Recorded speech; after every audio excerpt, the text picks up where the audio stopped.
Oi, gente, tudo bom?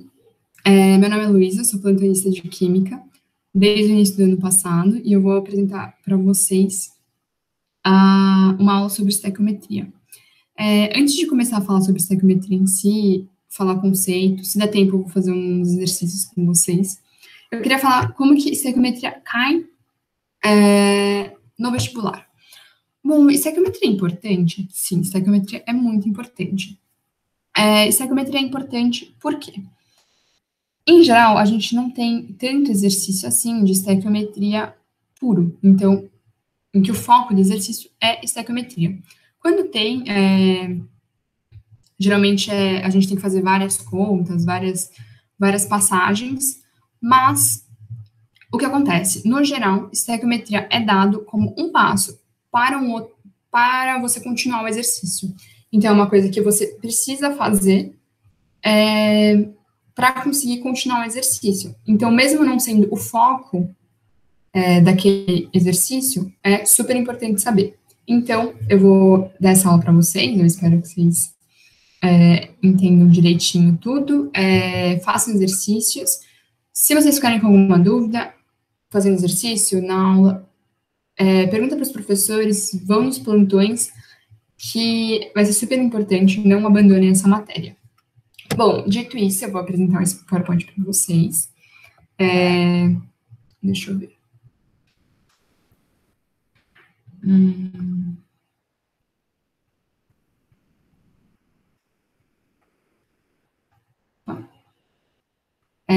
Bom, vamos lá. Estequiometria. O que é estequiometria? Estequiometria é um método para calcular quanto de um reagente é consumido ou quanto de um produto é gerado numa reação. Então, vamos lá. O que é uma reação? Reação é o que a gente chama na química de um rearranjo de uma quantidade de substâncias. Então, o que acontece? Você vai ter, numa reação, os reagentes, que são várias substâncias, uma ou mais substâncias, que vão se rearranjar, elas vão se misturar, e se precisar, às vezes, a gente usa calor, às vezes usa luz, para que a reação ocorra. E depois dessa mistura, desse rearranjo, eles vão formar produtos, que são outras substâncias.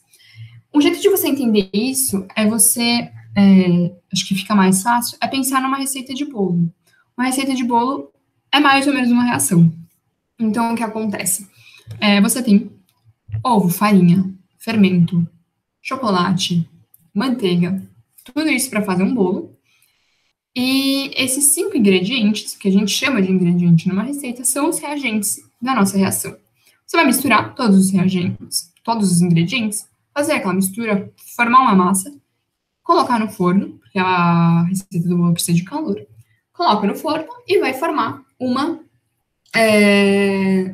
bolo, que vai ser nosso produto. Na química, não necessariamente vários reagentes vão formar um produto.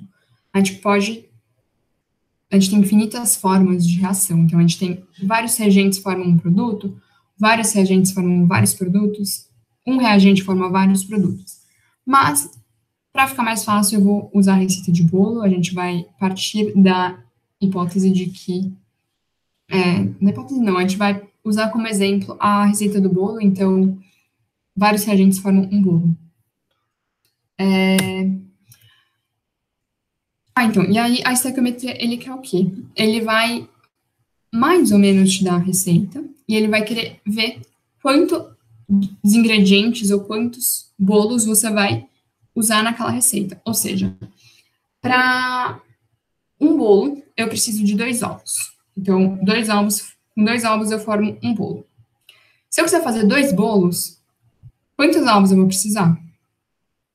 A estequiometria é exatamente para descobrir quantos ovos a gente vai usar. Ou se, sei lá, eu tenho 6 ovos, com quantos bolos eu consigo fazer com 6 ovos? A estequiometria basicamente ensina a gente a calcular isso. A quantidade pedida ou a quantidade dada pode ser tanto em mol, massa, número de molécula, volume. Ou seja, o exercício pode pedir massa, mol, massa, número de molécula, volume, Como a gente vai fazer, vai ser basicamente igual, vai ser bem parecido nas hipóteses. Às vezes a gente ele vai dar em massa e ele vai pedir em mol. As informações vão estar em em uma unidade de medida, a gente vai ter que dar em outra. Então, mas isso daí a gente só vai ter que converter. A estequiometria em si é sempre igual. Bom, algumas coisas a gente tem que lembrar antes de fazer a estequiometria. Lei da conservação de massa. Lei da conservação de massa no sistema fechado, a massa total dos reagentes é igual à massa do produto, total dos produtos. Ou seja, tem aquela famosa frase de na vida nada se forma, tudo se transforma, nada se perde, tudo se transforma, não tenho certeza. E é basicamente isso que acontece numa reação. Se você tem, por exemplo, 5 átomos no exemplo eu dei 2 átomos de carbono no reagente, esses átomos de carbono, 2 mol de carbono no reagente, esses 2 mol não vão sumir. Eles não podem simplesmente desaparecer. Eles vão ter que estar nos produtos. E é basicamente isso. A gente tem que sempre... Tudo que tem tudo que tem nos reagentes vão estar em igual quantidade nos produtos. Dos átomos a gente está falando, tá? Porque eles podem se rearranjar e aí eles formam outras substâncias. Mas os átomos têm que ser igual, o número de átomos de cada elemento tem que ser igual nos reagentes e nos produtos. Como que funciona isso no nosso exemplo da receita? Vou fazer um bolo. Eu preciso de 2 ovos para fazer esse bolo. Eu faço meu bolo, os ovos não somem, né? Se eu usei 2 ovos, eles vão continuar naquela minha receita, naquele meu bolo. Vão continuar com 2 ovos lá. Ele vai estar diferente? Vai, ele vai estar misturado naquela massa. Não vai ter aquele ovinho com a clara e a gema bonitinho lá, super bem separado. Vai estar tudo misturado, mas os 2 ovos ainda vão estar lá. É basicamente isso que acontece numa reação. Eles podem estar em formas diferentes, em elementos diferentes, mas os átomos têm que estar lá na mesma quantidade que estava nos reagentes. Lei das proporções constantes. A reação sempre segue a mesma proporção. Então, o que acontece? Meu exemplo, 1 mol de carbono reage com 2 mol de oxigênio. Se 1 mol de carbono reage com 2 mol de oxigênio, 2 mol de carbono vão reagir com 4 mol de oxigênio. Essa vai ser sempre a proporção. Então, a proporção vai ser sempre cada mol de carbono reage com 2 de oxigênio. Se você tiver mais átomos de carbono, mais mol de carbono, você vai precisar de mais mol de oxigênio, só que vai ser sempre nessa proporção de 1 para 2. Então, na nossa receita de bolo, se eu tenho 2 ovos, eu preciso de 2 ovos para fazer um bolo. Se eu quiser fazer 3 bolos, eu vou precisar de 3 vezes a quantidade de ovos. Então, eu vou precisar de 6 ovos. É basicamente isso, a proporção vai ser sempre igual. Massa molar. Massa molar é o peso de 1 mol da substância. Então, o que é mol? Mol é uma unidade de medida muito comum na química, que equivale a 6 vezes 10 a 23 mol. 6 vezes 10 a 23 átomos de um elemento ou de uma substância. Ou seja, 1 mol equivale a 6 vezes 10 a 23 átomos daquele elemento ou daquela substância. E aí a massa molar é basicamente quanto pesa esses 6 vezes 10 a 23 átomos do elemento ou da substância. Bom, como fazer estequiometria? Aqui eu vou passar meio que o roteiro inteiro da estequiometria, e aí depois a gente vai ver cada um com exemplos. A gente vai ter que balancear a equação. Para isso, a gente vai usar a lei da conservação da massa. Então, a gente vai ter que ver se, na equação que a gente tem, de fato, tudo que a gente tem nos reagentes, a gente tem em igual quantidade nos produtos. E para isso, a gente vai usar,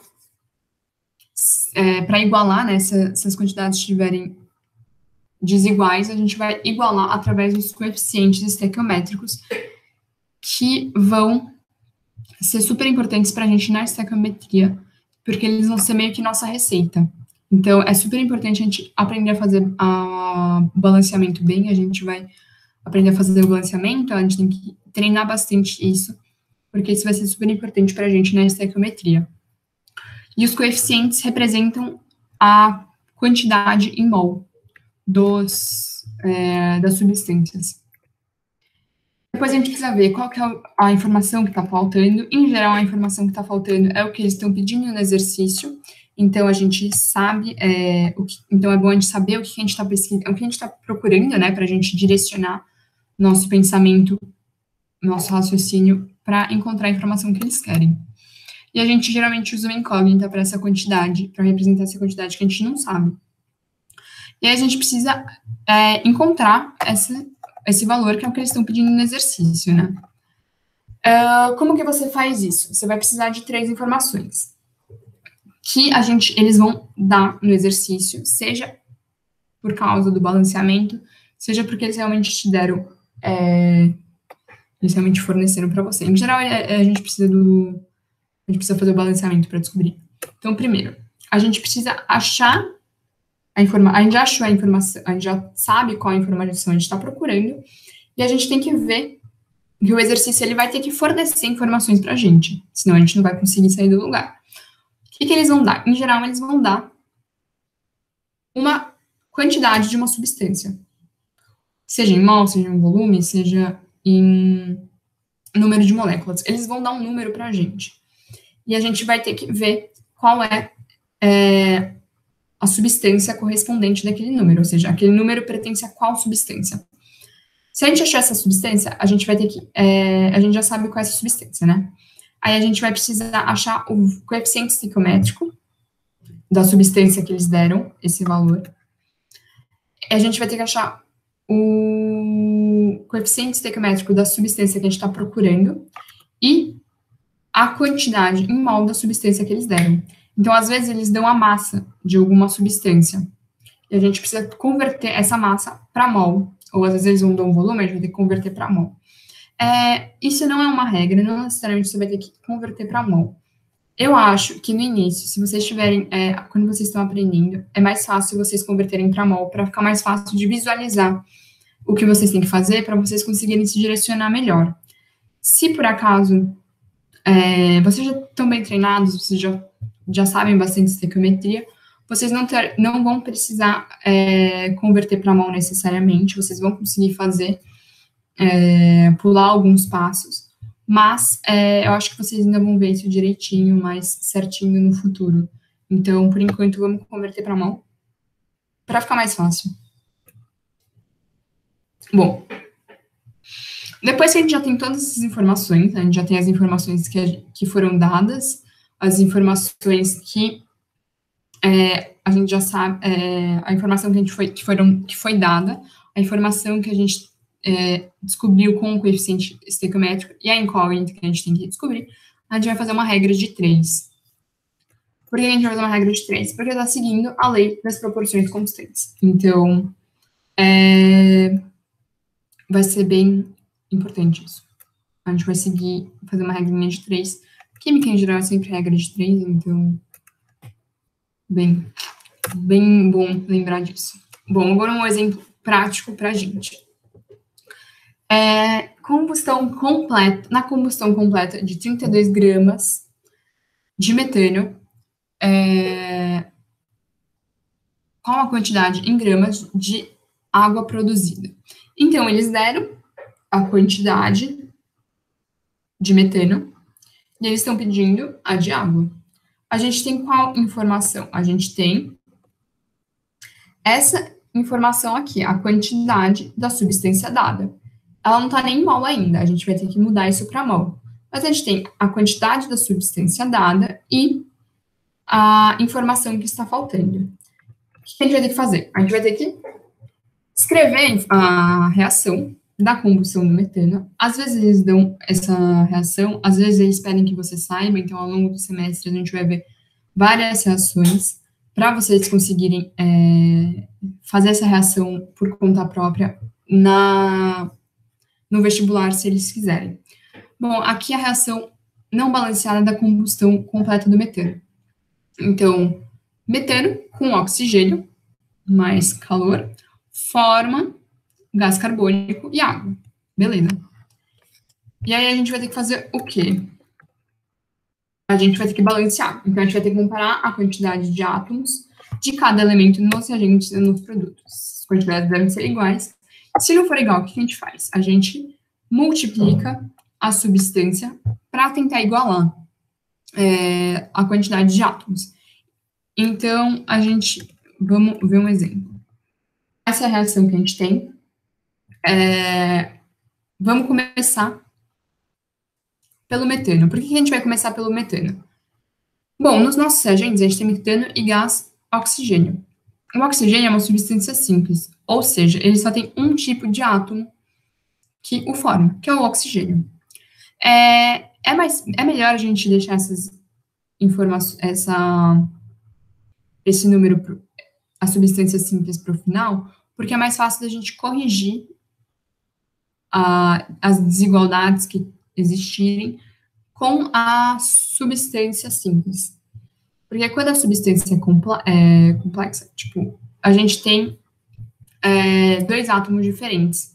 Se a gente tiver que multiplicar para fazer o balanceamento, pode ser que, tentando igualar um tipo de átomo, a gente desiguale o outro.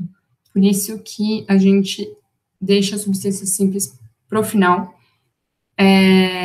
para conseguir ajeitar esses errinhos. Mas a gente vai ver isso mais claramente. Então, vamos começar com o carbono. O carbono, nos reagentes, a gente tem só no metano.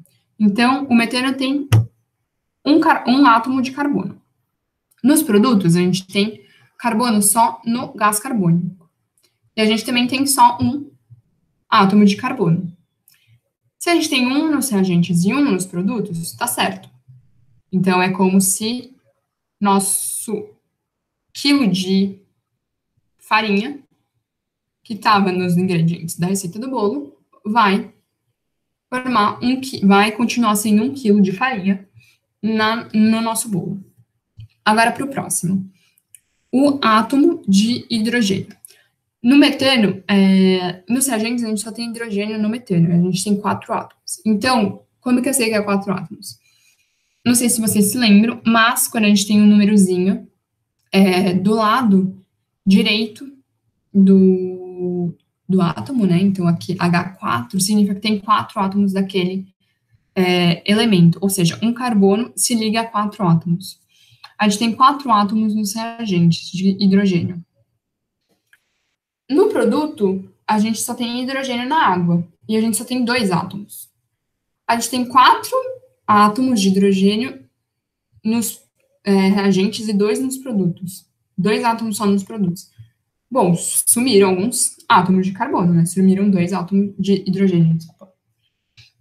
Isso não pode acontecer, porque não pode simplesmente sumir alguma coisa. O que a gente acontece? Como que a gente vai resolver isso? A gente vai aumentar a quantidade de água que forma.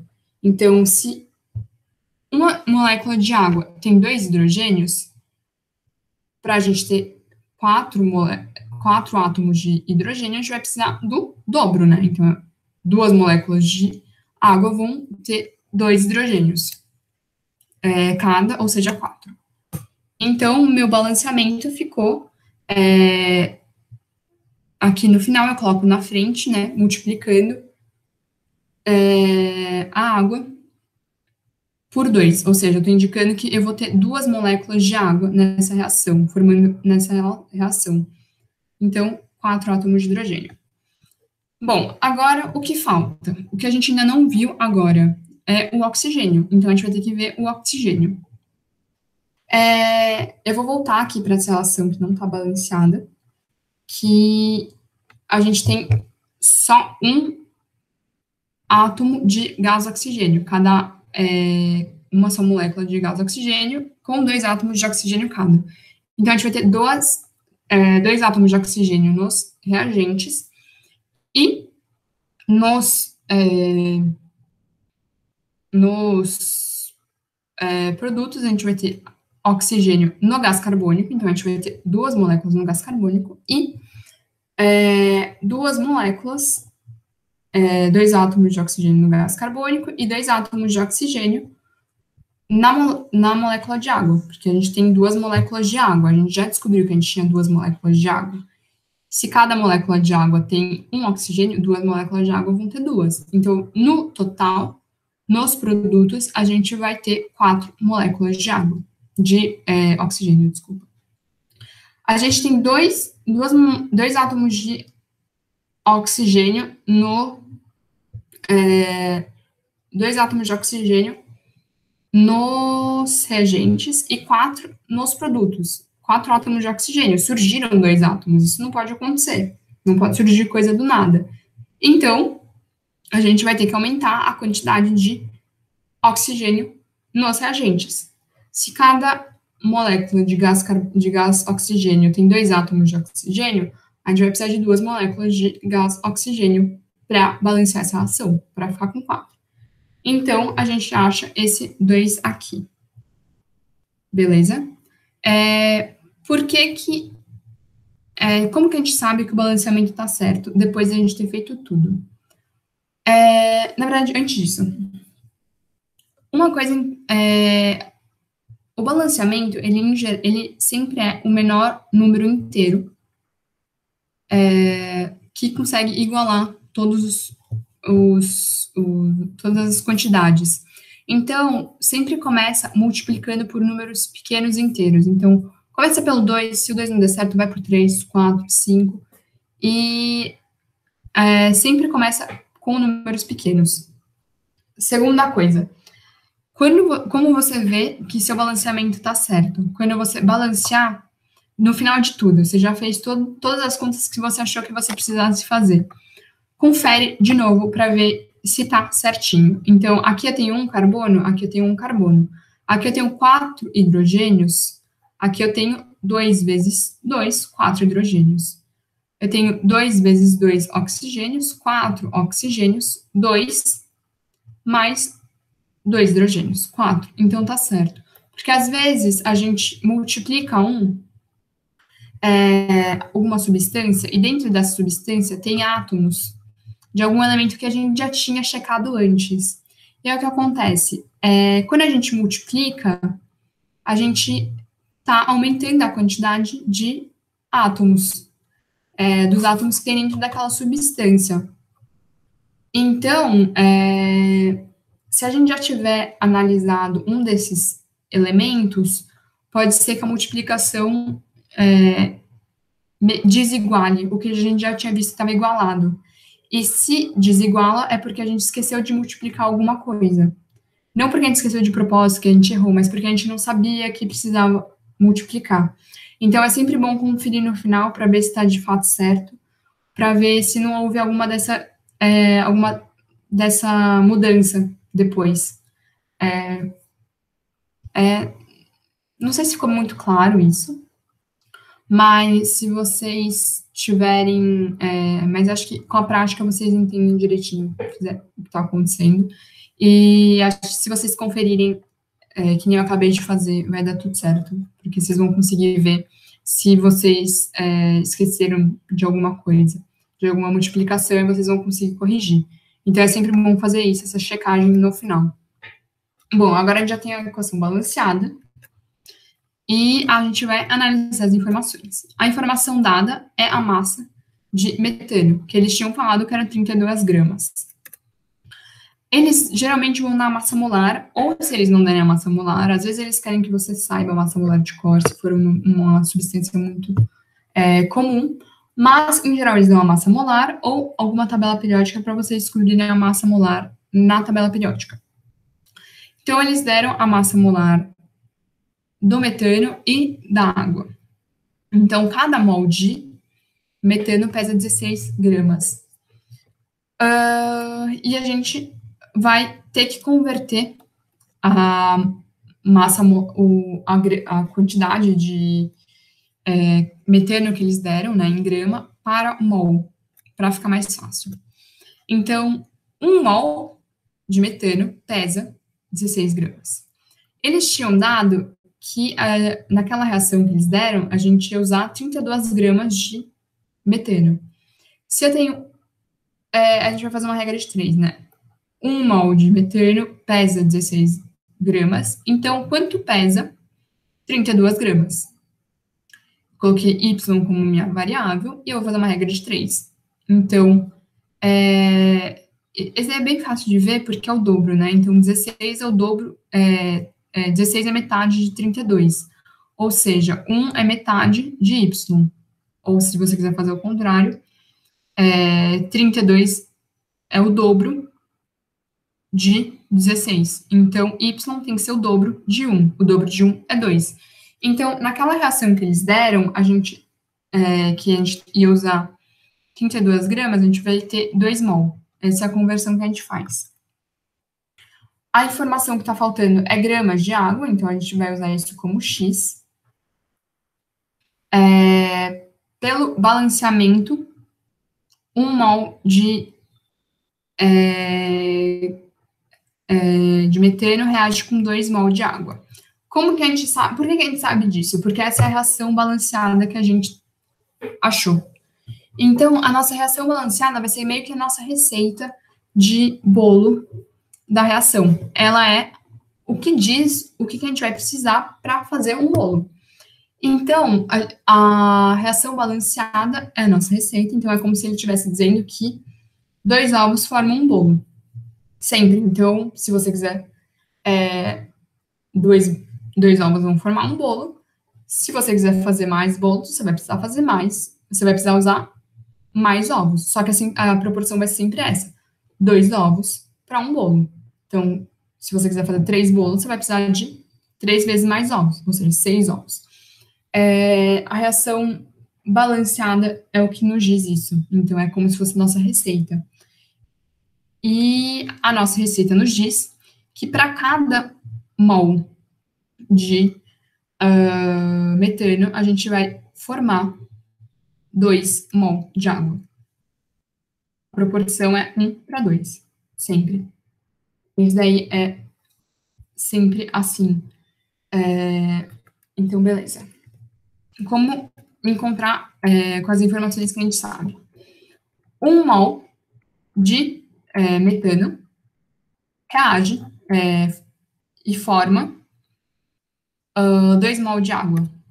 Por quê? Por causa da proporção do balanceamento. Essa é a proporção que a gente achou. 1 mol de metano vai sempre formar 2 mol de água numa combustão completa. 2 mol de metano, que é o quê? Qual que é essa informação? De onde tirou essa informação? É aquele 32 que eles deram, que a gente tinha convertido para mol. Então, a gente sabe que 32 gramas de metano equivale a 2 mols. Então, na nossa reação, a gente vai estar usando 2 mols. A gente está usando 2 mols de metano. E a gente precisa descobrir quantos mols de água a gente forma. Beleza.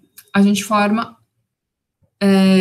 a gente faz uma regra de 3, então a gente multiplica x, a gente faz uma multiplicação cruzada, e a gente vai achar que x é 4 mol de água. Ou seja, se 1 mol de metano forma 2 mol de água, 2 mol de metano formam 4 mol de água. E aí, o que acontece? A gente descobriu a informação em mol.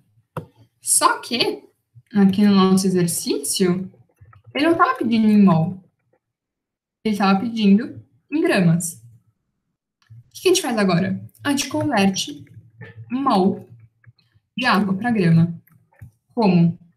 A gente já sabe que a gente vai... A informação que a gente quer é o peso de 4 mol de água. Então, a gente vai fazer uma outra regra de 3.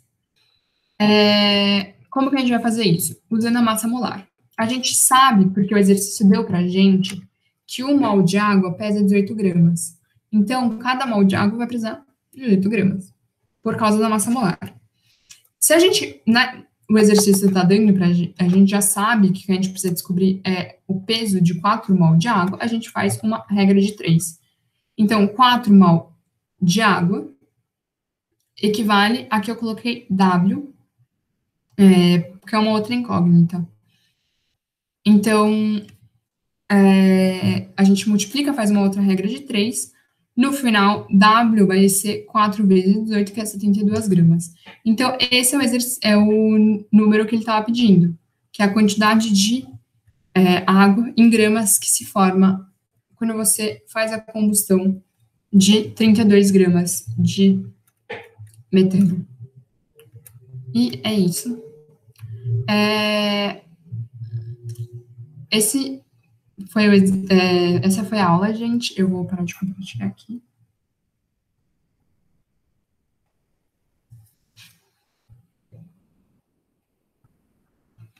Bom, gente, essa foi a aula. Eu espero que tenha ficado claro. Esse é o tipo de matéria que, se vocês fizerem exercício, talvez vocês entendam um pouco melhor. Tem que pegar um pouco da prática, mas eu acho que se vocês seguirem o roteirinho, aquele roteirinho que eu deixei no slide, vocês vão conseguir fazer direitinho. Vai ser mais fácil de entender. Acho que vocês pegando na prática, vocês conseguem também entender melhor as coisas, entender o que está acontecendo, ver o que está difícil, o que está dando certo. Mas eu espero que vocês tenham entendido. Eu acho que talvez dê tempo de fazer um exercício. Então, eu vou gravar um exercício para vocês, se der tempo. Eu não sei quanto tempo eu dou. Mas é isso. Espero que vocês tenham gostado. Espero que vocês tenham entendido. E qualquer coisa, estamos nos plantões para ajudar vocês. Obrigada.